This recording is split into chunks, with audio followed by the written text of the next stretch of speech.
Você seria capaz de enfrentar em um ambiente hostil, selvagem, aventuras arriscadas que pedem não só coragem, mas espírito de equipe, resistência física, psicológica, assim do tipo no limite?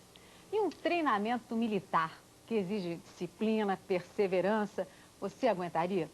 Vamos fazer um teste. Veja essas imagens e responda rápido. Você faria isso? Guerreiro! Calma, calma. Segura os pés. Segura os pés. Aê!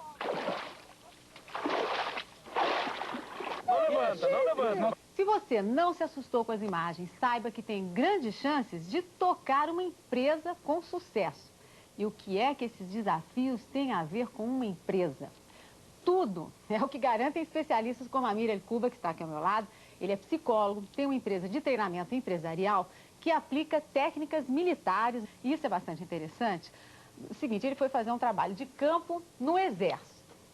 E aí ele começou a sentir muita semelhança entre o treinamento militar, o dia a dia de uma empresa. Acabou se associando com um sargento e um capitão, não é isso? E criou essa empresa.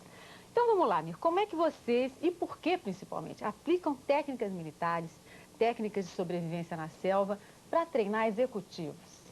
Tem algumas pessoas, inclusive, que falam que é uma mistura de técnicas militares com psicanálise. Na verdade, começamos a perceber que existe uma relação muito próxima de alguns aspectos da vida militar com a vida empresarial. Aspectos como disciplina, espírito de equipe, até mesmo aquela questão da identidade de grupo, da identidade de equipe, e até mesmo aquela superação dessas próprias limitações, né? Os militares costumam dizer, em alguns jargões, aspectos de que você ainda tem 30% a mais de potencial quando você percebe que já está esgotado. Dentro dessa limitação que o estresse, a guerra de mercado acaba impondo às vidas organizacionais. Não é à toa que o livro de cabeceira da maioria dos executivos hoje é aquele A Arte da Guerra, não é? Do Sun Tzu, que é um livro já de milenar, chinês, não é? Sim, chinês. Falando também sobre artes, estratégias mesmo de guerra. Exatamente. Luta. Na verdade, o mercado hoje ele é uma guerra, né? E essa guerra nem sempre está fora da empresa. Às vezes essa guerra está dentro da empresa. E às vezes a guerra é do indivíduo com ele mesmo, né? Desse impasse de como que ele está na sua questão da empregabilidade, de como ele está dentro das suas ambições e das suas vinculações com instituições, com organizações, e do quanto isso acaba muitas vezes tendo um reflexo também na sua vida pessoal. Então, harmonizar esses aspectos todos é um dos objetivos desse tipo de trabalho. A natureza, como pano de fundo, é um aspecto bastante interessante também. O indivíduo no meio do mato, né, à noite, muitas vezes, dentro de atividades noturnas, ou em equipe, ou individualmente, aliás, então você percebe que tem alguns momentos em que é ele mesmo. Então, o executivo, o gerente, o profissional de área comercial, tem momentos em que é ele. Não tem família, não tem chefe, não tem mercado, não tem subordinado. É ele com ele mesmo. E nesse momento, ele, com a sua essência, está tendo como sala de aula a natureza.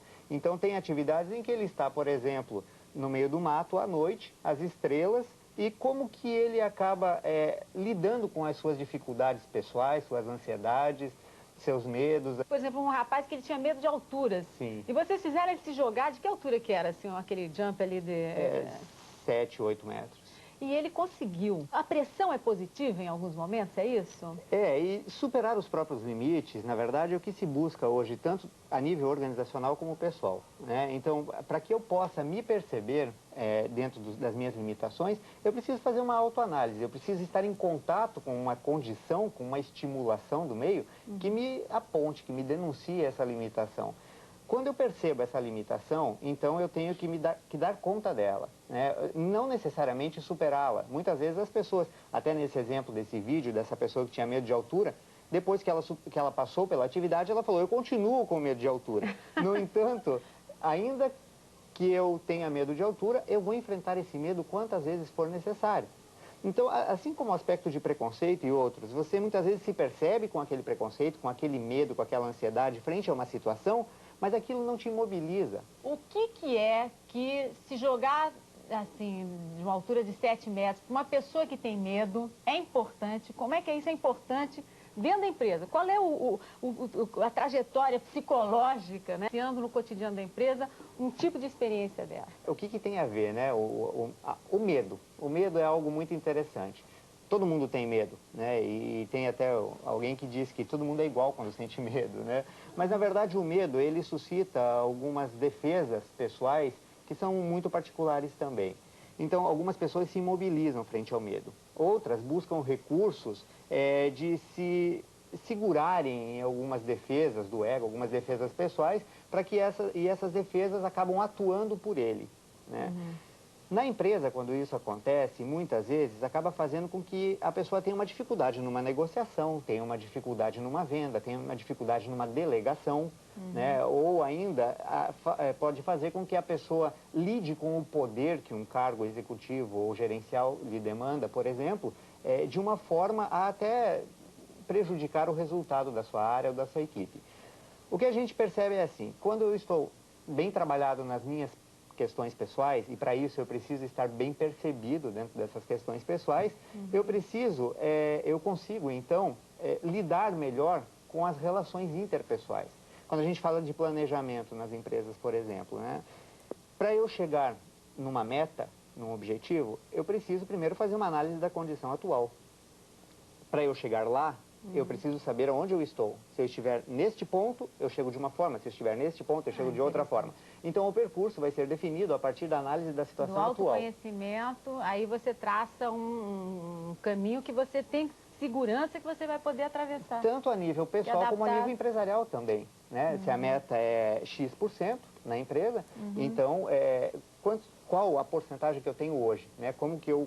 Qual é a diferença? E a nível pessoal também. Então, uma análise da autoconfiança e da autoestima é talvez o primeiro e o mais importante passo para que eu consiga desenvolver a minha empregabilidade e estar bem trabalhado nas minhas questões pessoais, até para que eu consiga gerenciar uma equipe sem estar, aspas, bloqueando em cima da minha equipe e colocando as minhas questões, as minhas dificuldades em cima dos outros e compensando essas minhas dificuldades em cima dos outros. O trabalho em equipe, ele não pode ser em detrimento de uma questão pessoal.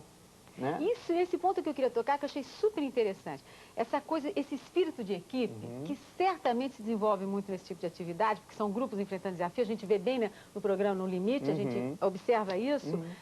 Que tem um depoimento de uma pessoa que fez esse teu treinamento, que eu achei fundamental. Ele disse assim, tinha uma situação que eu não me lembro agora qual, ele disse assim, eu não queria de jeito nenhum fazer aquilo, mas se eu não fizesse, a minha equipe ia sair prejudicada. Isso. Eu fiz por causa da equipe. E é verdade, às vezes tem momentos que, se a gente estivesse sozinho, a gente é capaz de abandonar o barco. Mas como sabe que tem uma equipe dependendo da gente, a gente vai em frente e executa. E muitas vezes ainda assim a gente não consegue, né? Então, antes do trabalho iniciar, nos momentos iniciais do trabalho, nós fazemos uma espécie de um contrato psicológico com o grupo. Né? Ou seja, que eu possa me perceber e tirar proveito, ainda que eu não consiga desenvolver determinadas atividades. Então, a todas essas atividades, ao final dessas atividades, é feita uma analogia, uma análise disso tudo com a vida pessoal, com a vida profissional, com a vida empresarial. Então, para tirar daquele cunho de mero lazer, né? Então, as pessoas, elas passam por situações, mas antes disso, elas têm a opção de dizer, eu quero ou eu consigo, ou eu não quero ou eu não consigo. Então, muitas vezes, a gente tem que fugir daqueles jargões de que querer é poder. Nesses aspectos emocionais, existe, às vezes, uma limitação, até por uma conotação simbólica que eu dou para a altura ou para me arrastar no chão, ou às vezes até a limitação de ordem interpessoal. Esse projeto, Vencendo Desafios, ele é um ritual de mudança. É um ritual de mudança pessoal. As pessoas saem diferentes mesmo, elas ficam ali 2 ou 3 dias e elas saem diferentes, né? Porque é uma enxurrada de estímulos e de oportunidades de reflexão para a vida. Tem um momento em sala de aula onde nós discutimos com o grupo o seguinte, como foi aqui? Aspectos tais como liderança, criatividade, espírito de equipe, planejamento, etc. Né? Como foi aqui, por exemplo, a tomada de decisão no Vencendo Desafios? Como foi a motivação do grupo aqui ou das equipes aqui? Como foi a vibração, a energia? Como é isso na organização, no dia a dia? Como que isso funciona na empresa? E qual é o ideal? Então, são 3 pontos.